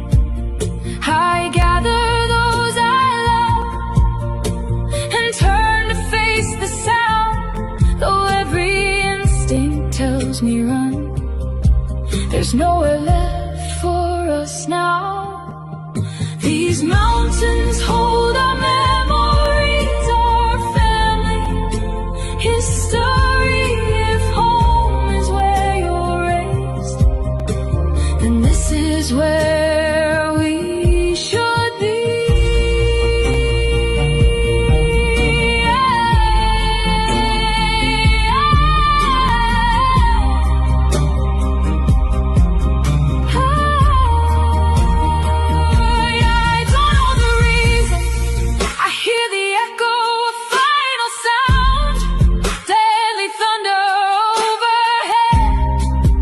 I fall upon the ground, thunder again and again. My heart grows quiet as bullets rain. I thought I had more seasons, more rivers left to roam, more sunrises with my Kosciuszko clan before the mountains called me home.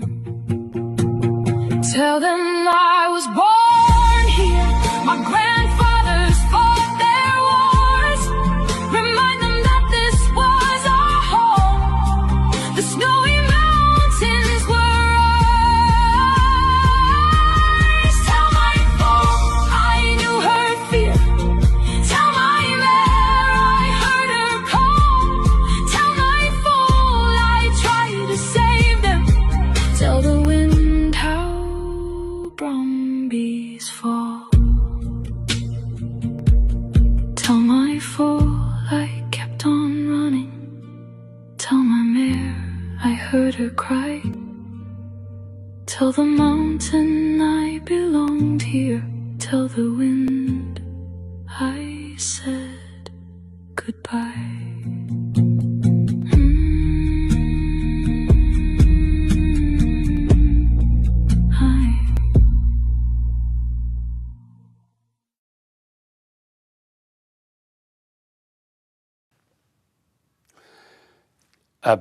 I think I can promise you, Jack Goff, Invasive Species Council, who the hell are you? We want to find out. Why do you have so much power? You know what? I did not know about you. Isn't it incredible? Thought I knew all the uglies, but didn't know about you guys. Absolutely terrible. Anyway, we're going to do our bit. We're going to do our bit to preserve the country that we love. And when you come out and demean people, bullshit, another radio interview you did, you said, oh, they're the ones that, the anti-lockdown people. Which part of that was right? The lockdowns has been proven scientifically and acknowledged by governments worldwide that it was something that should not have happened. But you sound like one of those absolutely ugly people that used to say it's safe and effective, and it wasn't. It was sudden and unexpected. So, Jack, I was always taught that when you coughed, you put your hand over your mouth. So, Jack, cough. When you cough, when you talk, put your hand over your mouth, because we don't want to hear you. We don't want to hear from the Invasive Species Council. You are an organisation that we need to have a look at. We need to see where you're at and what you do, and how probably a good idea is not what we want in this country. Definitely don't want you. So thank you very much for your interview time on the current affair. It was just terrible. I mean, it is emotive. You do not shoot. You do not kill the iconic Brumby. But anyway, we'll discuss that in the ensuing weeks. This is the Country Telegraph. Australians are paying more and getting less. Energy security is economic security. Economic security is national security. We sit on vast reserves of coal, oil and gas, but we are not fuel secure. Policy unmoored from physics and economic reality has turned an energy-rich land into a decadent state. No sector is being asked to bear more than agriculture and regional communities. We are willfully turning a rich nation into a poorer one. To keep Australia prosperous, sovereign and free is our duty, and in an uncertain world, our best defence.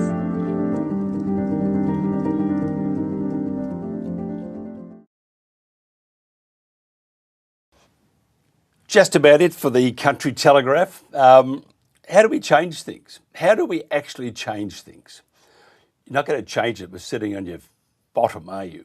You have to get angry. You really have to get angry. Because if you don't get as mad as hell, it will continue. And once it's in place, you will never stop it. We need, look at the farmers throughout Victoria, New South Wales, and the Wimmera and the Walker and these places, Warwick, Nabil. They're fighting for what they believe Australia should be and what people believe, not what organisations like, even the state government. Who says they can tell us, our country, what it should become? Look at the dunderheads in Canberra.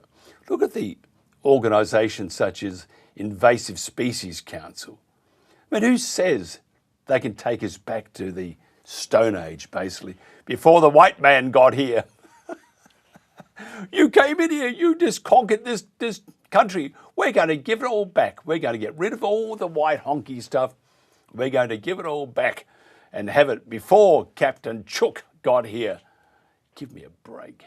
We need to get as mad as hell. That's the only way we can stand up to these bullies. We sit watching our TVs while some local newscaster tells us that today we had 15 homicides and 63 violent crimes, as if that's the way it's supposed to be. We know things are bad, worse than bad. They're crazy. It's like everything everywhere is going crazy, so we don't go out anymore. We sit in the house, and slowly the world we're living in is getting smaller, and all we say is, please, at least leave us alone in our living rooms. Let me have my toaster and my TV and my steel-belted radios, and I won't say anything. Just leave us alone. Well, I'm not going to leave you alone. I want you to get mad.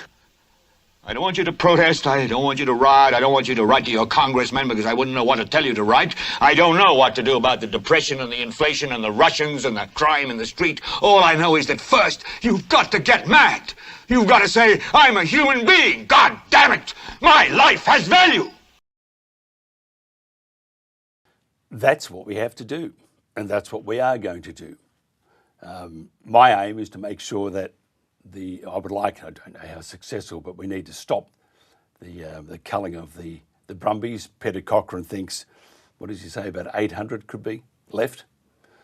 We need to stop it. Do not believe a word what Invasive Species Council says, what the New South Wales government says, the Victorian government, and of course the federal government. Don't believe a word of it. Take your country back and stop this culling of the Brumbies. This is the Country Telegraph. Talk to you tomorrow. I'm very angry. We need to be angry because if you're not angry, it ain't going to work, is it? They rode with a man from Snowy River. Now they're running for their lives. Tell me how a nation built on freedom lets its wild Brumbies die. What we are doing to the Brumbies is a fucking national disgrace.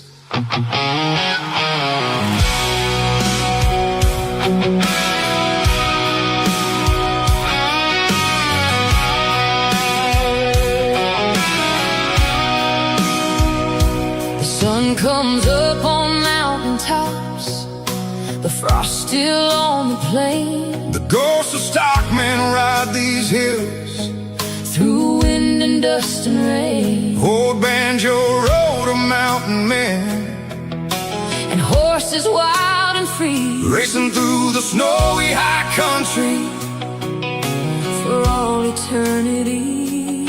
Their story builds a nation, their spirit still lives on. But the country that once loved them acts like they don't belong. Now the sound above the ridgeline ain't a stock whip anymore. It's the rotors of a helicopter bringing death across the moor. The mountain winds are asking, what the hell have we become? When the sound above the tree line makes the wild horses run. It's the Brumbies' last run, the last run down the range, while the people shake their heads and wonder when things change. They rode with the man from Snowy River, they carry legends through the years. Now we're shooting down our heritage while politicians turn their ears. It's the Brumbies' last run. Australia's got to choose, 'cause every horse that falls up there is another piece we lose. From Kosciuszko to the valleys, through every drought and flood, the spirit of the Brumbies still runs deep within our blood. You can call it management, you can quote another report, but there's something in these mountains that no paperwork can sort. They're woven through our history, they're stitched into our song, and a lot of ordinary Aussies think this whole thing's gone wrong. The old stockmen are gone now, but their spirit still remains in every wild horse running across those mountain plains. It's the Brumbies' last run, the last run down